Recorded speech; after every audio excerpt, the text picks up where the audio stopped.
So now the panel is going to talk about the presidency with respect to this concept or this idea of the symbol, the leader, and the idea and practice of governing. I'm hoping that this is an introduction, and that the rest of you will chime in and contribute to this by thinking out loud about what you think about these matters. You can bring in Marx as it's relevant, revolutionary leadership's important question, or any other reading that you're doing that you think might be relevant, or life experience that you think might be relevant. So immediately on my left is Isabel Cruz, who is a very talented, as you know, Bard High School Early College student, and would like for her public to know that she's an avid Bardarian. That is to say, she's on the Frisbee team. Yeah. Next is Liam Duffy.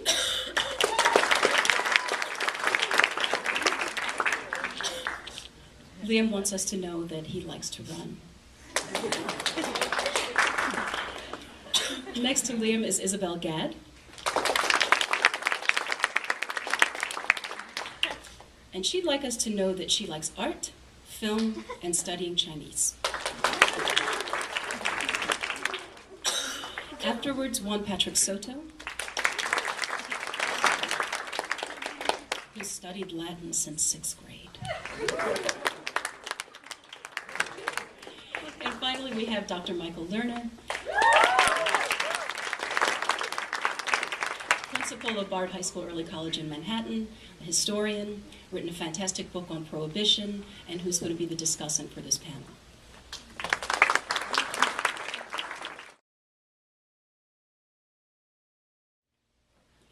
Hello, everyone. How are we all doing this morning? Good? Awesome. So, I know we all had the privilege of going up to Bard just a few weeks ago to witness this conference and to be a part of this conference about does the president matter?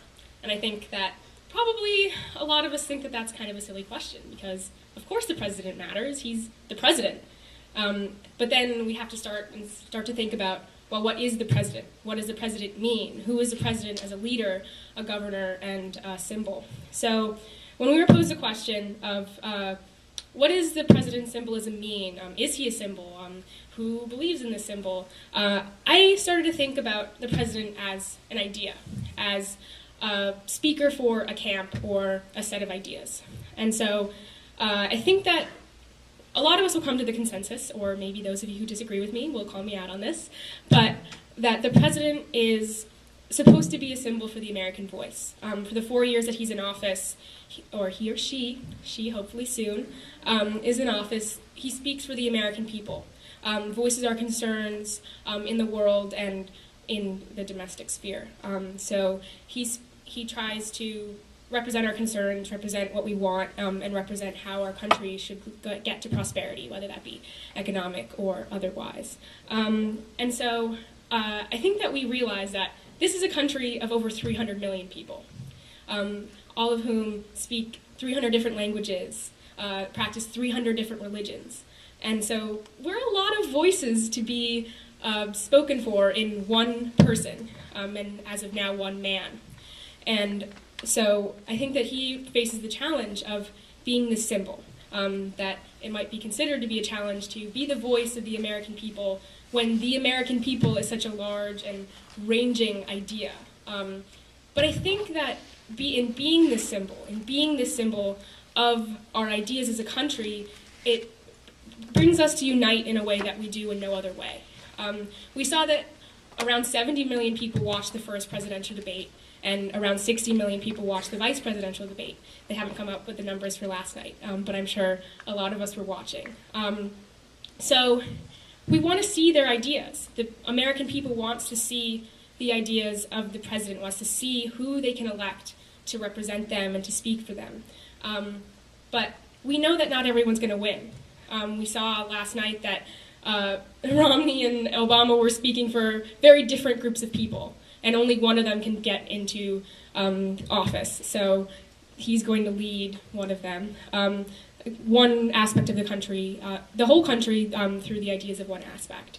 But I think that that's important in that if we were all to have one voice, I think we would be a very different country, and we would not be the America that we know and we live in. And I think that in supposedly speaking for the country when he cannot, he leads us to reflect on our own views and our own vision for the country, in that we want ourselves to be spoken for. We want our vision of the country to come into fruition. We want to see the America that we think we can prosper best in, and that our families will be the safest in. And so in the president's ideas, thinking of the president as a set of ideas, a set of actions, we are forced to reflect on what we want, especially in election time, and who will speak for us. And I think that if he is speaking for us, he motivates us to support him and to support our ideas and engage in our communities, to support this ideology, to support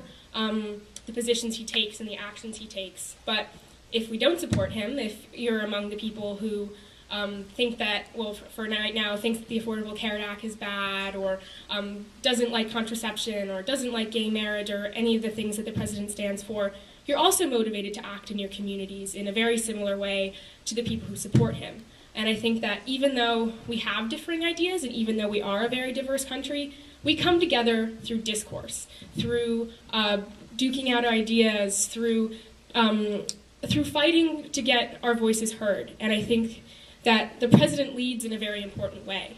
He leads us to think about what we want and try to get our voices heard in such a large country of people. And yeah, so I think that, but I do think that he leads, he doesn't govern. I think that in leading us to reflect on our ideas, to engage in our communities, to engage in the election process, whether that be by voting or by phone banking, as many of us do in our own school, I think that in getting us to engage, he helps us be a part of the governing by talking to our elected officials, by engaging the legislative process, but that he himself does not govern the country. He leads the country. He's a symbol of the ideas, and he's kind of the symbolic figure for the government, but he himself does not govern. He himself should not, and hopefully does not, make the things that make the legislation, make the laws that govern our country. So I think that he, as a symbol and as a very important figure in our country, leads us to reflect on ourselves and unite in discussion and unite in caring about our country and caring about our families and caring about specific issues, even if we care in different ways. But he does not govern, and he should not govern. Thank you.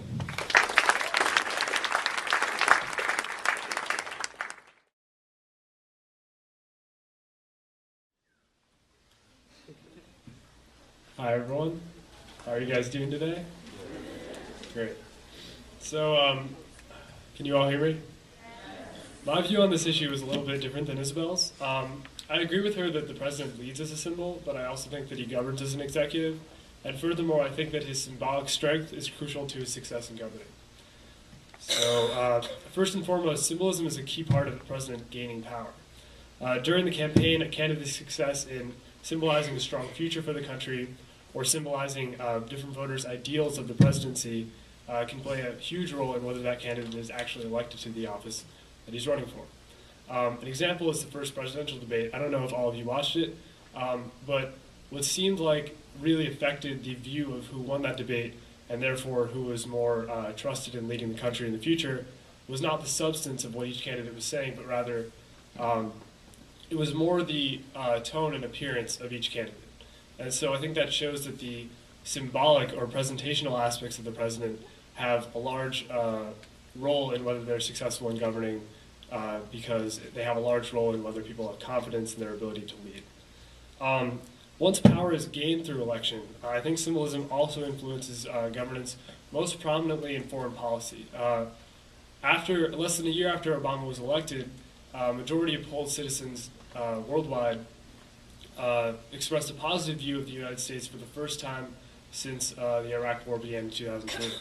And what I think this suggests is that just the symbolism of a change in the presidency can have a dramatic impact on the international relation of the United States and on the future diplomatic negotiations that the president actually engages in later on. Additionally, speeches like the one Obama made in Cairo at the beginning of his presidency, which expressed a desire for mutual respect and cooperation with the Arab world, I think have an incredible impact on actual diplomatic relations that happen later on, and especially the diplomacy and policies of the Obama administration during the Arab Spring. So in addition to foreign policy, I think that the president's symbolic aspects of the office of the presidency are very important at home. Just a few specific functions of the executive that I think can be interpreted as having symbolic significance that affect their effectiveness in governing are cabinet appointments. Cabinet appointments often, if a president appoints a credible official to a cabinet position, they seem to automatically gain credibility in the issues overseen by that cabinet position. And whether this is symbolic at the outset, but later on it can lead to greater political leverage in talking to Congress, talking to legislatures throughout the nation, or talking to international governing bodies about certain issues, and can therefore increase the effectiveness of the president's governance on certain issues. The veto power is another executive function that I would argue has a largely symbolic significance as well as a practical one. While the veto is a actual executive function, threat of a veto without the actual use of a veto can be symbolic of a president's authority and their ability to impose certain demands on Congress. But this symbolic authority can be translated into actual leverage in legislative discussions with Congress. Finally, more broadly, rather than the specific functions of the executive office, I think that the symbolism of a president's election itself can carry huge significance for how effective they can govern, at least in the first couple of years of their term. Obama's election and his view nationally and internationally as a transformative candidate, I think, contributed largely to his political capital, which he was able to use, I think, in the first 2 years of his presidency, most notably to pass the Affordable Care Act. So, unlike Isabel, I believe that while the president also leads as a symbol, he governs as an executive, and that the symbolic aspects of his presidency complement the practical, everyday executive functions of that office.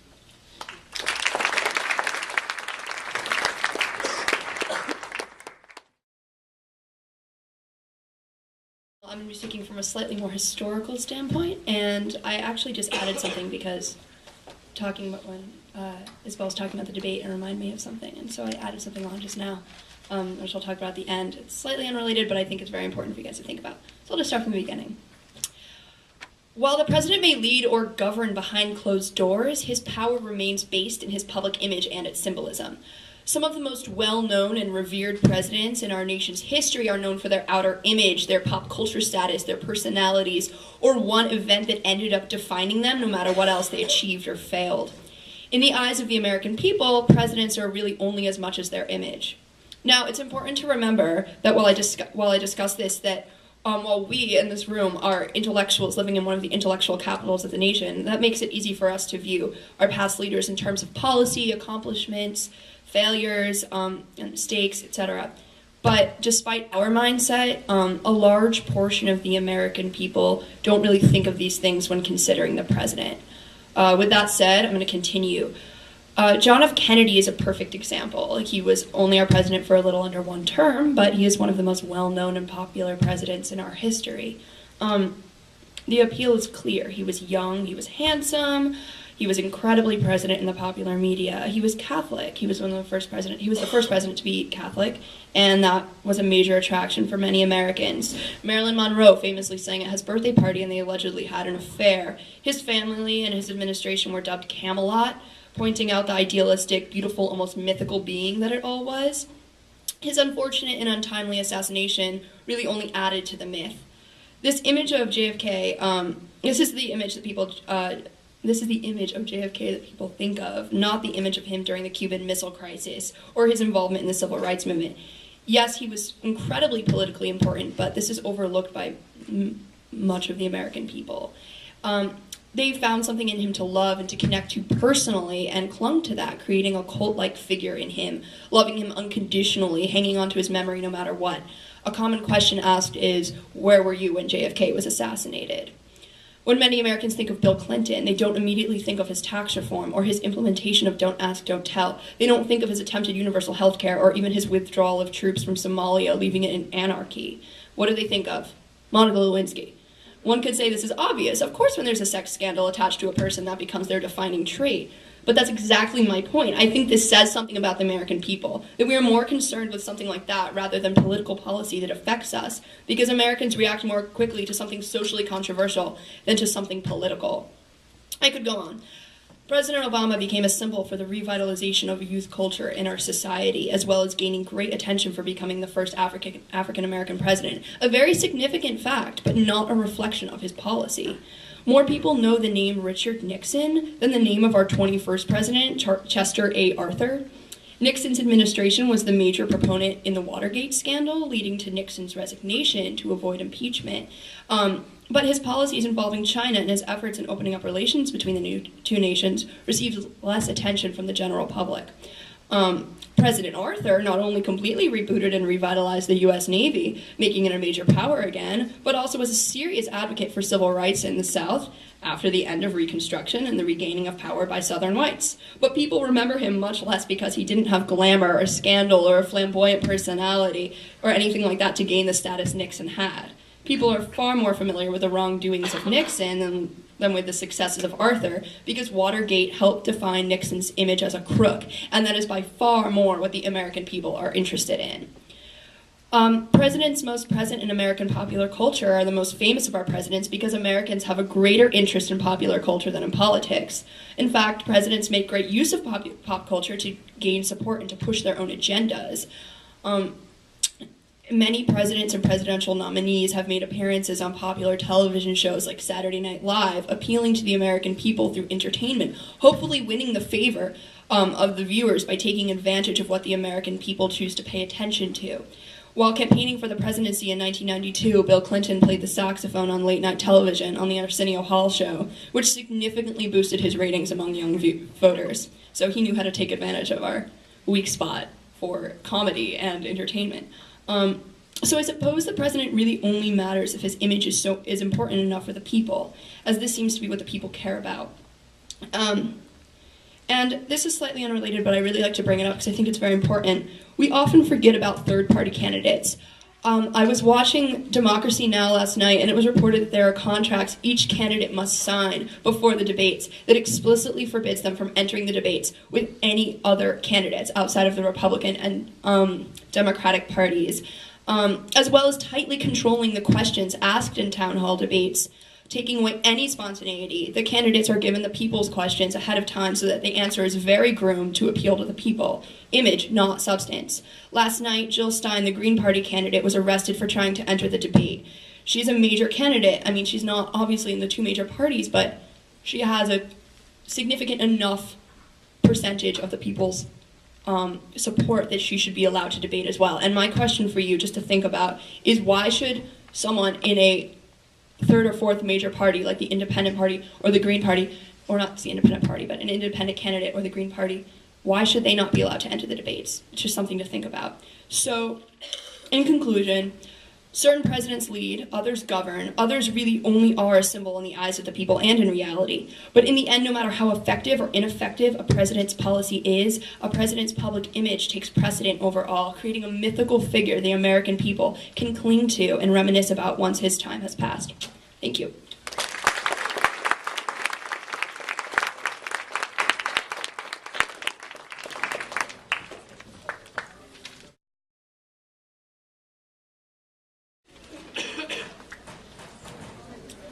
Hi. In thinking about the question, does the president matter, I've chosen to respond to President Botstein's talk at the Arendt conference. Botstein argued that, yes, the president matters. Specifically, he can matter as a symbol. Botstein understood President Obama's election as a symbol of the nation partially putting aside its racism. For Botstein, simply by dint of being elected, Obama matters. And I'd like to think about the president mattering as a symbol in terms of the question that was the title of one of the panels at the conference, should the president lead or govern? I wonder whether the president can lead or govern as a symbol. At the end of that panel, a member of the audience asked how the two narratives that emerged during the day could be tied together. Professor Kevin Gutzman, the one who hated on Michelle Obama, described the first narrative when he spoke of the gross expansion of executive power in recent history. The audience member named the second, which is that the question, does the president matter, is intuitively reasonable. Her question was, how can both of these be true? I think that Kevin Gutzman's answer is pertinent. He said that our hopes are not fulfilled because during the presidential campaign, we are led to expect excitement, miracles, and a reason for being from the president. His point being that the president simply cannot meet our expectations, especially considering that the executive branch is not meant to have any legislative power. During the campaign, the president sets himself up as a symbol of unachievable progress, and in Obama's case, he set himself up as a symbol of hope with a capital H. This suggests that the president's symbolic role is very limiting. It is inescapable because he is defined by what he is a symbol of and not by what he is probably capable of achieving. Even now, Romney argues that Obama essentially failed, that he promised, for example, to have the deficit, and he could not deliver. What good Obama has achieved, Obamacare, for example, is viewed in the context of what he has failed to achieve. The symbolic role of the presidency limits the president's ability to lead in another way too, although this has less to do with his ability to lead specific courses of action. The president symbolizes promises as well as a platform and a party. The president, the symbol at the center of our political discourse, is symbolic of one viewpoint. The president then symbolizes a kind of imposed unity. One party's platform is the focus of our political thought for 4 years. This does not symbolize leadership toward any sort of widespread political participation. Rather, the president symbolizes a static state of affairs, one in which we don't even have to be politically knowledgeable to know the political agenda of our nation for 4 years. Simultaneously, I think the office of the presidency symbolizes our two-party system. The centrality of the president to our media's portrayal of politics emphasizes the split in our politics between Democrats and Republicans. Since so much media attention is concerned with the politics of just one person, any opposition is conglomerated and concentrated in one opposition party. While this may allow the president to lead his own faction effectively, he does not serve well as a symbol of political participation and discourse. He becomes a symbol of one-sidedness, not a symbol for the kind of political system that could, for example, accommodate a pirate party. All in all, I think the office of president is not well suited to promoting democracy and a diversity of points of view. It is well suited to maintaining the outcome of an election, not to leading. The nature of the symbol of the presidency is passive, not active, and this makes the president poorly suited to lead.